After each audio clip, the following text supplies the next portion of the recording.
Ukrainian President Volodymyr Zelensky reacted highly emotionally to the shelling of Ukraine by Belarus in his daily address.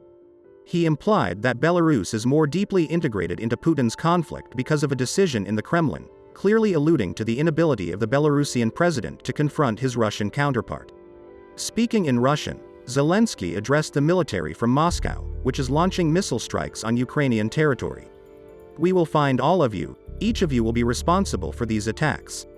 And if anyone thinks that they will evade responsibility by saying that it was an order, you are mistaken.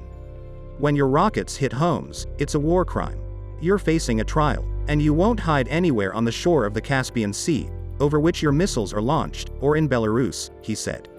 In his overnight video address, the president said, "I want to address today, particularly the citizens of Belarus, people both in uniform and civilians. You are dragged into the conflict, and even more actively than in February and spring." However, Zelensky expressed confidence that the Belarusian people support Ukraine and not the Russian Federation, which wants to use them as cannon fodder in its aggression. The president of Ukraine said that the Belarusian people will not go along with the dictator and will give a decent response to the Kremlin's desires. "And that's why the Russian leadership wants to involve you, all Belarusians, in its aggression. He wants to sow hatred between us. Much now depends on the ordinary people of Belarus," he added. The Ukrainian leader's statement came the day after the Russian president told his Belarus counterpart that Moscow would supply Minsk in the coming months with Iskander-M missile launchers that can also launch missiles with nuclear warheads.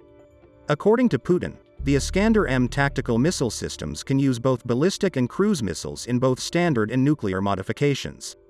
During the meeting between the two presidents, Russian forces fired as many as 50 missiles at targets across Ukraine. Most of these missiles were fired by Russian aviation from Belarus. Russian planes entered Belarusian airspace, approached the border with Ukraine, and carried out airstrikes. The main intelligence directorate of Ukraine believes that the Kremlin wants to use the missile strikes to draw Belarus into the conflict because the Kremlin already lacks the manpower to make significant gains.